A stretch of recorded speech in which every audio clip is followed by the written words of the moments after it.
तो अब हम देखेंगे यार कि स्पीकर का रेजिनेशन, ठीक है। स्पीकर अगर अपना रेजिनेशन किसको सबमिट करता है, स्पीकर अपना रेजिनेशन सबमिट करता है डिप्टी स्पीकर को, ठीक है। अब स्पीकर का माथा ख़राब हो गया मान लो कभी, ठीक है। जैसे यार उसको बहुत सुनना पड़ता है स्पीकर को, सारे ये एम एल ए जो होते हैं असेंबली में बहुत हल्ला गुल्ला करते हैं, कभी मन किया है उसका, बहुत हो गया दिमाग ख़राब मेरा, अब मैं नहीं छोड़ रहा हूँ ये सब चीज़, ठीक है। तो अपने रेजिनेशन किसको देगा, डिप्टी स्पीकर को, ठीक है। अब देखो मैंने आपको प्रोटम स्पीकर के बारे में बताया था, अब बताता हूँ प्रोटम स्पीकर क्या होता है, ठीक है। प्रोटम स्पीकर, ठीक है। प्रोटम स्पीकर को कौन अपॉइंट करता है, प्रोटम स्पीकर को अपॉइंट करता है आपका गवर्नर, ठीक है। गवर्नर अपॉइंट करता है प्रोटम स्पीकर को। और प्रोटम स्पीकर कौन होता है, जो सीनियर मोस्ट एमएलए होता है, ठीक है। जो सबसे सीनियर एमएलए होता है वही होता है, उसको ही प्रोटम स्पीकर जाता है डिक्लेयर किया जाता है। अब जैसे एग्जांपल देख लो, यूपी में इलेक्शन हुए, ठीक है। यूपी में जन इलेक्शन हुए, ठीक है। सब जितने भी इलेक्टेड है, कोई एक XYZ पार्टी जीत गई मान लो, ठीक है। एक पार्टी है XYZ, वो इलेक्शन जीत गई, ठीक है। अब क्या हुआ, पहला दिन है असेंबली में, जो नई एमएलए बने हुए उनका पहला दिन है असेंबली। अब वो सब एमएलए आएंगे, ठीक है, असेंबली में आएंगे, पहला दिन है उनका, ये सब एमएलए हैं असेंबली में, ठीक है। ये सब एमएलए हैं और ये हैं हमारे गवर्नर साहब। कौन है ये, गवर्नर है। अब ये असेंबली में आएंगे, इनमें से, ठीक है, इनमें से क्या होगा, ये सब एमएलए आ रखे हैं। अब इनमें से एक स्पीकर बनना है। स्पीकर बनने से पहले क्या होगा ना, जो हमारे गवर्नर साहब हैं वो क्या करेंगे, जो सबसे बड़ा सीनियर मोस्ट एमएलए होगा इनमें से, मान लो ये सबसे सीनियर मोस्ट एमएलए हमारे, इनको क्या करेंगे, वो प्रोटम स्पीकर डिक्लेयर कर देंगे। प्रोटम स्पीकर एक तरीके से समझ लो टेम्परेरी स्पीकर, ठीक है। टेम्परेरी स्पीकर हो गया प्रोटम स्पीकर, ठीक है। प्रोटम स्पीकर डिक्लेयर कर देंगे इसे। अब ये जो प्रोटम स्पीकर है ये क्या कराएंगे असेंबली में, एक तरीके से वोटिंग होगी स्पीकर के लिए, ठीक है। अब ये प्रोटम स्पीकर फिर किसको अपॉइंट करेंगे, स्पीकर को, ठीक है। इलेक्ट जिसको भी वो चूज़ करेंगे पार्टी, जिसको भी स्पीकर बनाना चाहेगी, उसको ये क्या करेंगे, ऑफिशियली उसको डिक्लेयर कर देंगे कि स्पीकर, ठीक है। तो स्पीकर को कौन अपॉइंट करता है, प्रोटम स्पीकर। और प्रोटम स्पीकर को कौन अपॉइंट करता है, स्पीकर, ठीक है। ये अपॉइंटमेंट याद रखना, कौन किसको अपॉइंटमेंट करता है करके, सॉरी, प्रोटम स्पीकर को कौन करता है, गवर्नर। और स्पीकर को कौन करता है, प्रोटम स्पीकर, ठीक है। Vacancy in the office of speaker. अब मतलब वैकेंसी कब होती है स्पीकर कब, ठीक है। या तो क्या कर दे, स्पीकर रिजाइन कर दे, अपनी पोस्ट से ही रिजाइन करते हो। रिजाइन किसको करेगा भैया, डिप्टी स्पीकर को करेगा, ठीक है। या तो रिजाइन कर दे डिप्टी स्पीकर को, ठीक है। या दूसरी चीज़ क्या होगी, एक जितने भी एमएलए हैं, क्या हैं असेंबली में, जितने भी एमएलए हैं, ठीक है, या जितने मेंबर हैं जितने भी लेजिस्लेटिव असेंबली के, वो क्या करेंगे, एक रिजोल्यूशन पास करेंगे कि हमको ये स्पीकर नहीं चाहिए। अगर बाई चांस स्पीकर कुछ ऐसे रूल्स वायलेट करता है तो क्या करेंगे, एक रिजोल्यूशन पास करेंगे। अगर वो रिजोल्यूशन मेजोरिटी के साथ पास हो जाता है, ठीक है, क्या हो जाता है, मेजोरिटी के साथ पास हो जाता है, तो स्पीकर क्या हो जाएगा, रिमूव हो जाएगा, ठीक है। स्पीकर क्या कर देंगे, हटा दिया जाएगा, ठीक है। और दूसरा क्या है, अगर स्पीकर साहब भगवान को प्यारे हो जाते हैं, ठीक है, तब भी वैकेंसी हो जाएगी उनके वहाँ। अगर वो मेंबर बनने की कोशिश करते हैं किस हाउस की, ठीक है। अब देख removal procedure of speaker, speaker को कैसे हटाया जा सकता है। अब देखो हमने क्या बोला था, स्पीकर को हटाना है, तो मान लो हमारी क्या है, एक वो हुआ, ठीक है, एक बिल पास हुआ कि हमने स्पीकर हटाना है, स्पीकर के ऊपर ये चार्जेस हैं, ठीक है। तो वो बिल क्या हो जाता है, मेजोरिटी से पास हो जाता है। किससे पास हो जाता है, मेजोरिटी से पास हो जाता है। मेजोरिटी मतलब समझ ही रहे हो ना, मेजोरिटी क्या होती है, ज़्यादा एमएलए वोट करे इसके पक्ष में कि हाँ भैया स्पीकर हटना चाहिए, मेजोरिटी से बिल पास हो जाता है, ठीक है। मेजोरिटी से बिल पास हो जाता है। मेजोरिटी से बिल पास होने के बाद 14 दिन का नोटिस दिया जाएगा किसको, अपने स्पीकर साहब को, कि अब आपको हटा रहे हैं, ठीक है। 14 दिन का एडवांस नोटिस दिया जाता है स्पीकर साहब को। और जो 14 दिन होते हैं, अगर इसमें असेंबली तो चलेगी चलेगी, असेंबली तो रुकेगी नहीं, तो स्पीकर की ज़रूरत है। स्पीकर आप कौन एक्ट करेगा इन दिनों, डिप्टी स्पीकर जो होगा वो किसकी पोस्ट संभालेगा, स्पीकर की पोस्ट संभालेगा, ठीक है। और speaker can not act as a speaker during this period. Function of speaker, speaker का काम क्या होता है भैया। अब स्पीकर के बारे में तो इतना पढ़ रहे हैं, स्पीकर का काम क्या होता है। स्पीकर का काम होता है डिसेंसी और डेकोरम बनाए रखना है असेंबली में, ठीक है। और स्पीकर क्या करता है, असेंबली को सस्पेंड कर सकता है, ठीक है। अगर असेंबली है तो वो बोल सकते हैं नहीं भैया आज मीटिंग नहीं होगी असेंबली की, अगर क्वारम नहीं हुआ तो, ठीक है। अब ये क्वारम क्या होता है, अगर क्वारम नहीं हुआ तो स्पीकर क्या बोल सकता है, आज असेंबली नहीं होगी, ठीक है। स्पीकर के पास ये पावर रहती है। एक तो डिसेंसी और डेकोरम बनाने का काम है, दूसरा क्या है, अगर क्वारम नहीं हुआ तो वो हटा सकता है उसको कि आज मीटिंग नहीं होगी भैया असेंबली की। अब क्वेरम क्या होता है, मिनिमम स्ट्रेंथ, कम से कम इतने एमएलए होने चाहिए, उसको ही हम क्या बोलते हैं, क्वेरम बोलते हैं, मिनिमम स्ट्रेंथ असेंबली की, ठीक है। अब ये क्वेरम कितनी होती है, ये कितने कितने कम से कम होने चाहिए कि असेंबली सस्पेंड नहीं होगी। अगर इतने मेंबर से कम हुई तो स्पीकर साहब क्या कर देंगे, अपनी असेंबली को सस्पेंड कर देंगे, मीटिंग नहीं होगी भैया असेंबली की, ऐसा कर देंगे। टोटल मेंबर जितने हैं, मान लो टोटल मेंबर जितने हैं, जैसे मान लो 500 एमएलए, ठीक है, 500 मेंबर्स हैं लेजिस्लेटिव असेंबली में, इसका 1/10, इसका 1/10 मेंबर होना ज़रूरी है, ठीक है। जितने भी मेंबर हैं उसका 1/10 मेंबर होना ज़रूरी है, तभी क्या होगी, असेंबली आगे प्रोसीड कर पाएगी, नहीं तो स्पीकर साहब क्या कर देंगे, एडजर्न कर देंगे। अब 500 का 1/10 देखें तो कितना होगा, 1/10/500, ठीक है। इससे ये गया, तो कम से कम क्या होने चाहिए, 50 मेंबर होने चाहिए, ठीक है। कितने मेंबर होने चाहिए, कम से कम 50 मेंबर होने चाहिए। अगर तुम्हारे कितनी है, 500 अगर स्ट्रेंथ है, ठीक है, 500 स्ट्रेंथ है तो कम से कम 50 मेंबर होने चाहिए। अब मान लो या 10 मेंबर होने चाहिए, जैसे जिन जिन स्टेट्स में क्या होते हैं, कम मेंबर होते हैं ना, जैसे मान लो किसी स्टेट में 30 ही मेंबर हैं, अगर 30 का 1/10 करेंगे हम, ठीक है, 30 का 1/10 करेंगे तो कितने मेंबर हुए, 3 ही मेंबर। तो क्या 3 मेंबर में असेंबली चल सकती है, नहीं। तो कम से कम क्या होने चाहिए, 10 होने चाहिए, या तो 1/10 हो या तो 10 हो, इनमें से जो भी ज़्यादा हुआ, ठीक है। समझ रहे हो, ठीक है। तो क्वारम क्या होता है, समझ गए ना, मिनिमम स्ट्रेंथ होती है असेंबली की। देखो ये मैं बता चुका हूँ, ये जैसे मैं बोल रहा हूँ, जैसे बड़े स्टेट हैं, कौन है, यूपी बहुत बड़ा है, एमपी हो गया, मिनिमम स्ट्रेंथ कितनी होती है, 1/10। अब जैसे यूपी में कितने हैं, 400 प्लस सीट्स हैं, ठीक है, 400 प्लस सीट्स हैं, तो इसका 1/10 कितना होगा, 40 एमएलए होने चाहिए असेंबली में प्रेजेंट, ठीक है। मतलब छुट्टी उट्टी पे ना गए हो और आए ना हो, 40 एमएलए प्रेजेंट होने चाहिए, तो असेंबली क्या कर सकती है, आगे प्रोसीड कर सकती है, नहीं तो स्पीकर साहब क्या कर देंगे, एडजर्न कर देंगे उसको, ठीक है। बट जैसे गोवा और सिक्किम है, वहाँ 20 कितने 30-40 हैं, ठीक है, तो वहाँ क्या होने चाहिए, कम से कम 10 मेंबर होने चाहिए, ठीक है।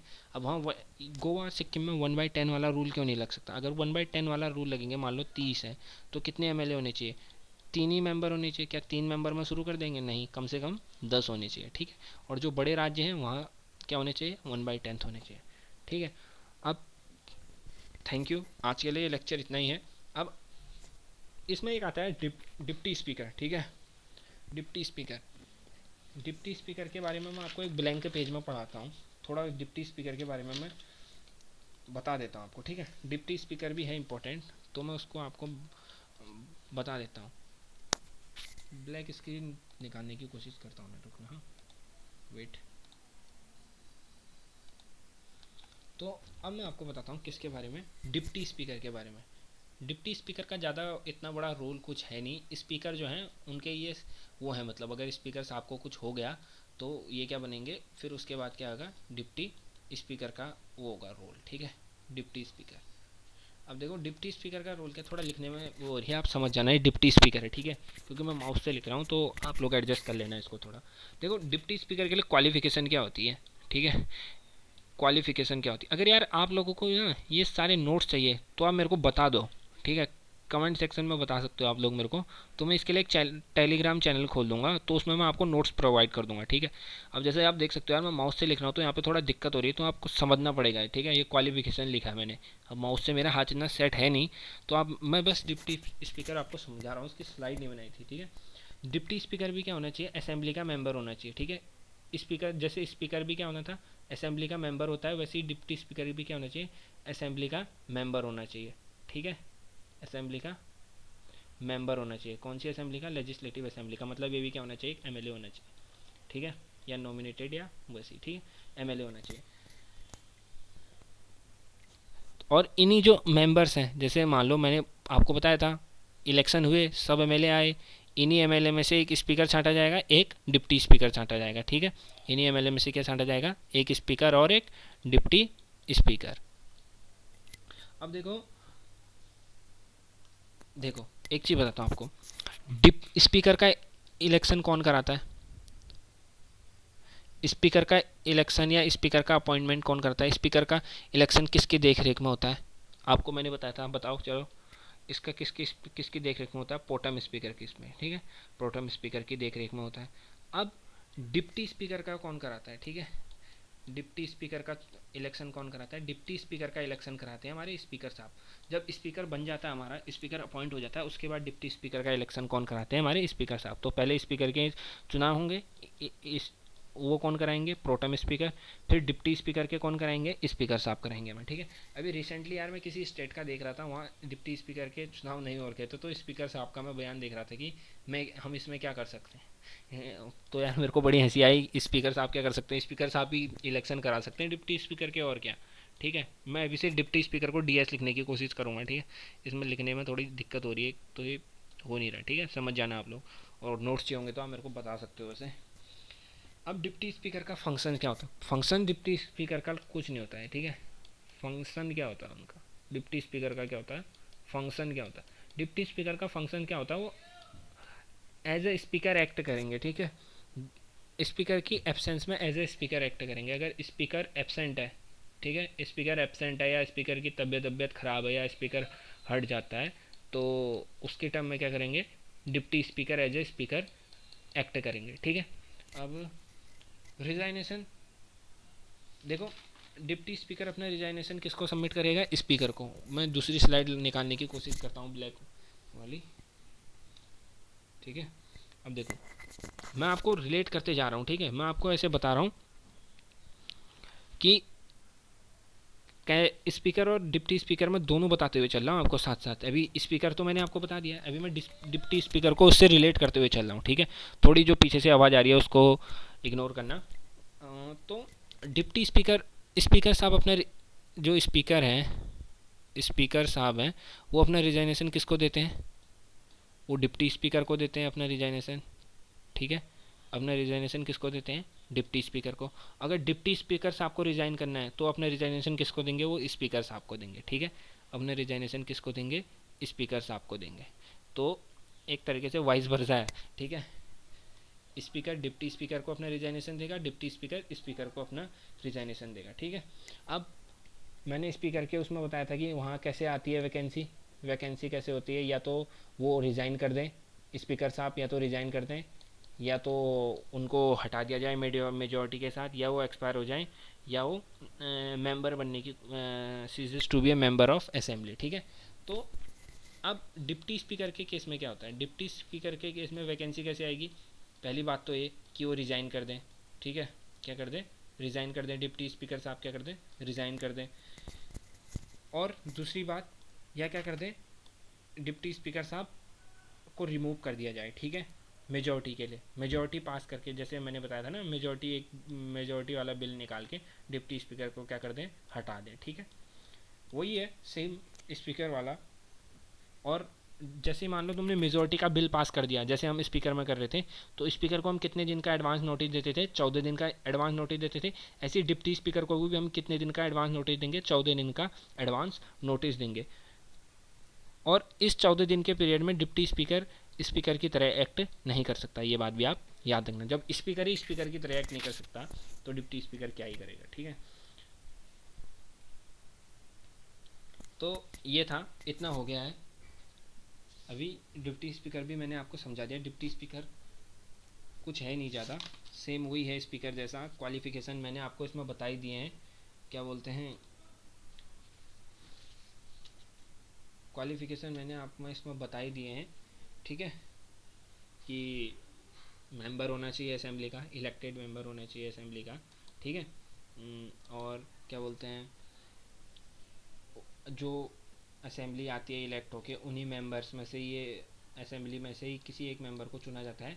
और मेन चीज़ें क्या याद रखना है ना आपको, सबसे मेन चीज़ है कि ये असेंबली का मेंबर होना चाहिए डिप्टी स्पीकर, ठीक है। और डिप्टी स्पीकर को अपॉइंट कौन करता है? इससे बाहर किसी एग्जाम में नहीं पूछेगा यार, ठीक है। अपॉइंट कौन करता है? मैंने अभी आपको बताया। इसके इलेक्शन और इलेक्शन कौन कराता है? इसके स्पीकर साहब कराते हैं, ठीक है। कौन कराते हैं? स्पीकर साहब कराते हैं, ये मैंने आपको बताया। ठीक है। और काम क्या होता है स्पीकर की एब्सेंस में, क्या अगर स्पीकर बीमार है या स्पीकर एब्सेंट है तो उसकी एब्सेंस में स्पीकर की तरह एक्ट करेगा, ठीक है। और ये अपना रिजाइनेशन किसको देते हैं, ये चीज़ भी याद रखना है, अपना रिजाइनेशन किसको देते हैं, स्पीकर को देते हैं। किसको देते हैं, स्पीकर को देते हैं, डिप्टी स्पीकर, ठीक है। बस इतना ही याद हो, 14 दिन का एडवांस नोटिस देना पड़ता है इनको अगर मेजॉरिटी के साथ हटा रहे हो। और बस यही 4 चीज़ें हैं कि डिप्टी स्पीकर में ज़्यादा कोई इंपॉर्टेंट नहीं है, ठीक है। और तो थैंक यू। और हाँ, एक चीज़ और बताता हूँ आपको, अभी आप रिसेंटली आप सुन रहे होंगे तो मैं आपको उस चीज़ का बता देता हूँ रीज़न कि, एक मिनट मैं आपको बताता हूँ। उत्तराखंड का आपने सुना होगा, अभी उत्तराखंड में 3 सीएम बदल गए हैं, ठीक है, कंटिन्यूसली इसी इलेक्शन में 5 साल के अंदर 3 सीएम। अभी 5 साल हुए नहीं है बीजेपी को गवर्नमेंट को वहाँ, लेकिन क्या हो गए, 3 सीएम बदल गए, ठीक है। पहले कौन बने थे, त्रिवेंद्र सिंह रावत थे वहाँ के सीएम, ठीक है। फिर कौन बने, तीरथ सिंह रावत बने वहाँ के, ठीक है। अब कौन बन गए हैं अभी रिसेंटली, कौन है वहाँ के, पुष्कर सिंह धामी, पुष्कर धामी, ठीक है। पुष्कर धामी है ये, पुष्कर धामी खटीमा, खटीमा एक एरिया है, वहाँ से 2 बार क्या रह चुके हैं, एमएलए हैं, और प्रेजेंट में भी एमएलए हैं वहाँ के, ठीक है। अब देखो जो ये थे टीएसआर त्रिवेंद्र सिंह रावत जी जो थे, इनने तो भैया 4 साल कार्यकाल किया और क्या कर दिया, रिजाइन कर दिया, ठीक है। फिर उसके बाद बने टीएसआर, तीरथ सिंह रावत बने वहाँ के, तीरथ सिंह रावत बने। और तीरथ सिंह रावत कितने मंथ के लिए बने, 4 मंथ के लिए बने, ठीक है। 4 मंथ के लिए बने और उनने रिजाइन कर दिया। उनने क्या कर दिया, उनने भी रिजाइन कर दिया। वो रिजाइन क्यों किया पता है आपको, क्योंकि तीरथ सिंह रावत क्या है ना, एमपी है, मेंबर ऑफ पार्लियामेंट है, ठीक है। मेंबर ऑफ पार्लियामेंट, ये लोकसभा के मेंबर बन सकते हैं, ठीक है। लोकसभा के मेंबर बन सकते हैं। मेंबर ऑफ पार्लियामेंट मतलब इनने कौन सा चुनाव लड़ा होगा, लोकसभा का चुनाव लड़ा होगा, ठीक है। लोकसभा का चुनाव लड़ा होगा। ये शायद मेरे ख्याल से गढ़वाल रीजन से एमपी हैं, ठीक है। तीरथ सिंह रावत क्या थे, गढ़वाल रीजन से एमपी थे, गढ़वाल, ठीक है। त्रिवेंद्र सिंह रावत ने क्यों दिया था, क्योंकि यार इनसे मेरे ख्याल से एमएलए जो और पार्टी मेंबर हैं वो खुश नहीं थे, इसीलिए इन्हें दे दिया। फिर बीजेपी ने बनाया तीरथ सिंह रावत को। तीरथ सिंह रावत ने 4 महीने काम किया, 4 महीने के बाद रिजाइन कर दिया। 4 महीने बाद रिजाइन क्यों किया, उनको करना पड़ेगा, 4 महीने बाद रिजाइन करना पड़ा उनको, ठीक है। वो इसीलिए क्योंकि मेंबर ऑफ एमपी थे, ठीक है, मेंबर ऑफ पार्लियामेंट थे, एमएलए नहीं थे, मेंबर ऑफ लेजिस्लेटिव असेंबली नहीं थे। और हमारा कॉन्स्टिट्यूशन कहता है कि अगर किसी स्टेट का सीएम बनना है, ठीक है, किसी ने किसी स्टेट का सीएम बनना है तो वो क्या होना चाहिए, एमएलए होना चाहिए, ठीक है। अगर वो एमएलए नहीं है तब भी वो सीएम बन सकता है, अगर वो एमपी है तो, ठीक है। एमपी है तो सीएम बन सकता है, लेकिन ऐसे इंसान को जो एमपी है और सीएम बनना चाहता है या सीएम बन चुका है, ठीक है, उसको क्या होना पड़ेगा, 6 महीने बाद क्या होना पड़ेगा, बाईपोल के लिए आना पड़ेगा। 6 महीने बाद उसको क्या होगा, बाईपोल इलेक्शन होंगे, उसमें वो खड़ा होगा, ठीक है। फिर वो वहाँ का एमएलए बनेगा, फिर जो अपना कार्यकाल कंटिन्यू कर सकता है। अब देखो बाईपोल क्या होता है, बाईपोल मतलब मान लो कोई स्टेट है, उसमें 10 रीजन है, ठीक है, 10 एमएलए होते हैं, ठीक है, 10 एमएलए हैं, 10 रीजन में चुनाव होने उसके। अब मान लो किसी एक इलाके की सीट खाली हो जाती है तो वहाँ क्या होगा, बाईपोल होगा उसके लिए। वहाँ का मान लो कि वहाँ के एमएलए की डेथ हो गई या एमएलए रिजाइन कर देता है, ठीक है, तो वहाँ के लिए क्या होगा, बाईपोल होगा। बाईपोल होगा, नया एमएलए बनेगा, ठीक है। अब एमपी भी एमएलए के लिए खड़ा हो सकता है। अब तीरथ सिंह रावत जी क्यों हटे, ठीक है, तीरथ सिंह रावत जी बाईपोल में क्यों नहीं गए, तीरथ सिंह रावत जी बाईपोल में क्यों नहीं गए ये मैं आपको बताता हूँ, ठीक है। तीरथ सिंह रावत जी बाईपोल में इसलिए नहीं गए, तीरथ सिंह रावत जी बाईपोल में इसलिए नहीं गए ना, क्योंकि इलेक्शन कमीशन ने अभी बोल दिया है, इलेक्शन कमीशन ने अभी बोल दिया है कि अभी हम बाईपोल नहीं कराएंगे कोरोना को देखते हुए, ठीक है। बाईपोल नहीं कराएंगे कोरोना को देखते हुए, ठीक है। कोरोना को देखते हुए बाईपोल नहीं कराएंगे तो उनको रिज़ाइन करना ही पड़ता, ठीक है। तो इसीलिए उन्होंने रिज़ाइन कर दिया। बाईपोल नहीं होंगे तो 6 महीने से ज़्यादा नहीं रह सकते, ठीक है। ऐसा ही क्या है, अभी देखो बंगाल में भी है, ममता बनर्जी भी एमएलए नहीं है। ममता बनर्जी वहाँ से हार गई थी ना, नंदीग्राम से। ममता बनर्जी भी क्या की थी, नंदीग्राम से हार गई थी। तो ममता बनर्जी लेकिन अभी सीएम है, ममता बनर्जी क्या है, अभी सीएम है। लेकिन ममता बनर्जी सीएम है, ममता बनर्जी को 6 महीने बाद क्या होगा, बाईपोल में आना है। ममता बनर्जी को बाईपोल में जीत के दिखाना है, तभी वो सीएम बन पाएगी।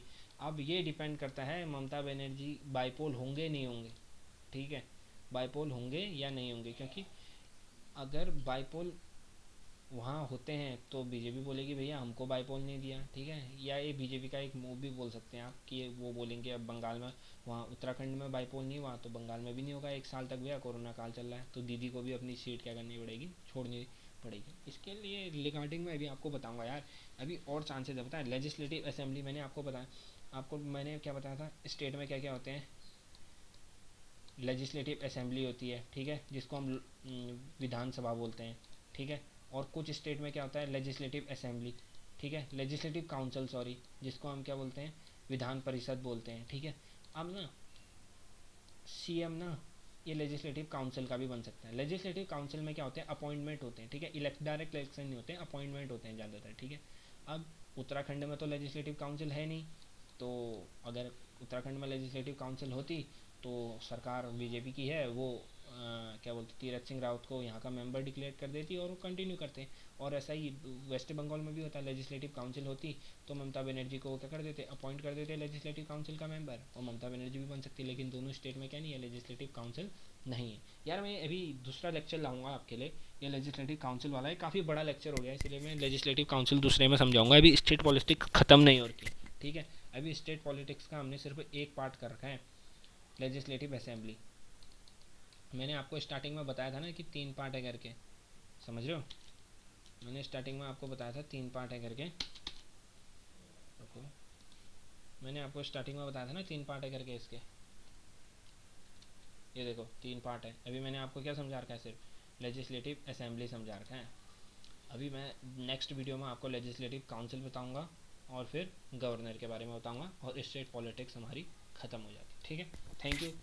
अगर वीडियो अच्छा लगे तो लाइक करें, शेयर करें, सब्सक्राइब करें, और जो भी टॉपिक आपको चाहिए कमेंट करें। यार प्लीज़ सब्सक्राइब और शेयर ज़रूर करना, क्योंकि मेरे को मोटिवेशन मिलते रहेगा, काफ़ी मेहनत से मैं वीडियो बना रहा हूँ आपके लिए। यार देखो मैं भी एक एस्पिरेंट हूँ, तो उस हिसाब से मैं अपने हिसाब से आपको वीडियो बता रहा हूँ ताकि आपको अच्छे से समझ में आ सके, ठीक है। Thank you guys, see you in my next video.